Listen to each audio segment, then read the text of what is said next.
मनीषा की शादी की तैयारियां जोरों शोरों से चल रही थी, तो वहीं मनीषा अपनी मासी की बेटी कोयल के साथ अपने कमरे में हल्दी के लिए तैयार होते हुए बोलती है।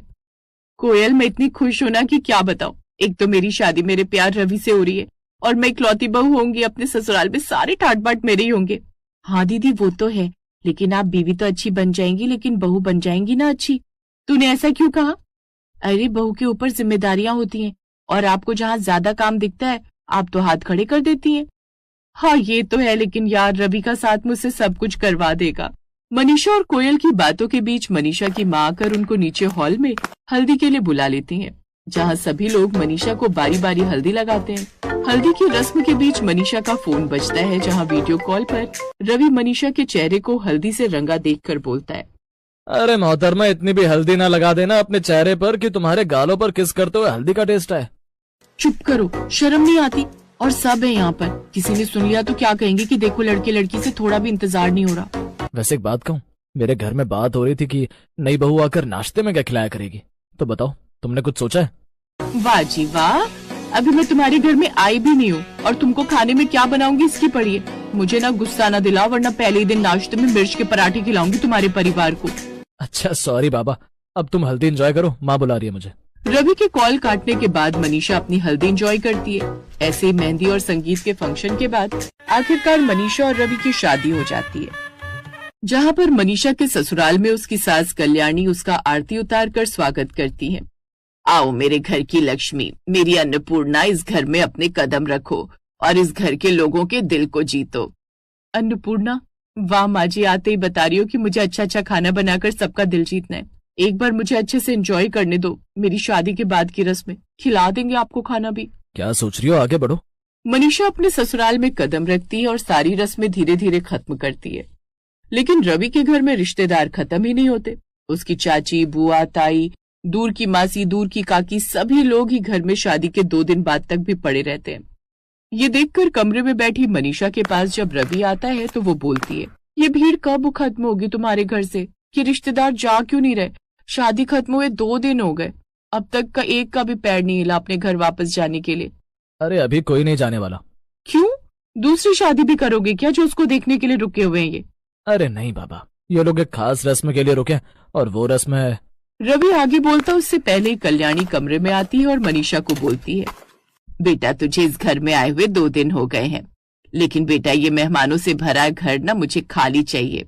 है ना माँ जी, आपको भी सफोकेशन हो रही है ना? मैंने भी यही कहा रवि को, लेकिन ये कहते एक रस्म बची हुई है। सही कहा इसने, वो रस्म है कि सभी बहू के हाथ के बने नाश्ते को करके ही घर से जाएंगे। क्या नाश्ता? अरे माँ जी, वो तो मीठा बनाने की रस्म होती है ना, नाश्ता बनाने की थोड़ी। बेटा वो टीवी में होती है, आजकल लोग खाना वाना खाकर जाना चाहते हैं, लेकिन मैंने इनको नाश्ते में मना लिया। कहीं रात का खाना होता ना तो तेरी बैंड बच जाती। और हमारे घर में रस्म है कि बहू ही बनाती है खाना, इसीलिए माफ करना, हम तुम्हारी चाहकर भी मदद नहीं कर पाएंगे, वरना गांव से आई नानी दादी माँ को और मुझे सुना सुनाकर पागल कर देंगे। पर कुछ नहीं बहू, देख अगर तू आज नाश्ता बना देगी तो ये लोग दोपहर तक चले जाएंगे, वरना जब तक इनको तेरे हाथों का नाश्ता नहीं मिलेगा तब तक ये यहीं रहेंगे, और इससे खर्चा तो बढ़ेगा ही, हमारी तुम्हारी प्राइवेसी भी खराब होगी। कल्याणी तो इतना बोलकर चली जाती है, लेकिन बेचारी मनीषा के चेहरे पर 12 बज जाते हैं। अब वो घूंघट में रसोई में आती है और वहां आकर अपना घूंघट हटाकर गुस्से में बोलती है, बताओ लोग नई बहू को सर आंखों पर बिठा कर रखते हैं और यहाँ मुझे किचन में बिठा दिया लाकर। सही कहा था कोयल ने, अच्छी बहू बनना शायद मेरे बस की बात नहीं, क्योंकि मेरा मन तो कर रहा है कि भाग जाऊं यहाँ से। मनीषा बेचारी सोच में पड़ी होती है कि इतने लोगों के लिए ऐसा क्या बनाए जो आसान भी हो और वो अकेले बना सके। इतने में उसकी बहन कोयल का कॉल आता है। कोयल कैसी है तू? यार मैं नहीं बन सकती ये बहू, तूने सही कहा था, देखना मुझे किचन में फेंक दिया 2 दिन के अंदर।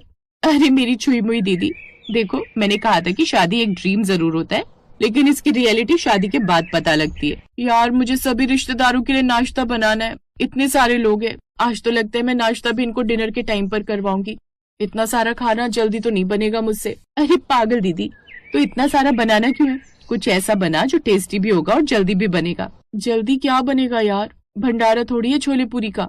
एग्जैक्टली, छोले पूरी। इतने लोगों के लिए यही नाश्ता परफेक्ट है, ज्यादा सोचने की मेहनत भी नहीं और जल्दी भी बन जाएगा। कोयल की बात में दम था, मनीषा जल्दी से उसका कॉल काटती है और लग जाती है नाश्ते की तैयारियों में। एक तरफ वो 2 कुकर में छोले चढ़ाती है और दूसरी तरफ उनके पकने तक बहुत सारा पूरी का आटा गूंथ लेती है।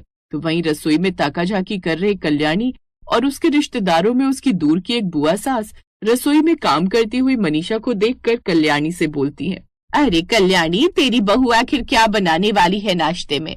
देख, मानते हैं हम नाश्ते के लिए रुके हैं, लेकिन कहीं तेरी मॉडर्न बहू ने आजकल की लड़कियों की तरह नाश्ते में सलाद बनाकर दे दिया और कहा कि हम नाश्ते में यही खाते हैं, तो हमें क्या करना है, खाना है या नहीं? अरे बुआ जी, वैसे मुझे भी नहीं पता कि वो क्या बनाने वाली है, लेकिन सलाद तो नहीं होगा। देखो ना, कुकर में कुछ चढ़ाया है, सलाद को पकाना थोड़ी होता है। औरतों के झुंड में घुसा हुआ रवि भी उस बीच अपनी राय देते हुए बोलता है, वैसे आजकल बॉईल करके भी सलाद खाया जाता है, क्या पता वही हो।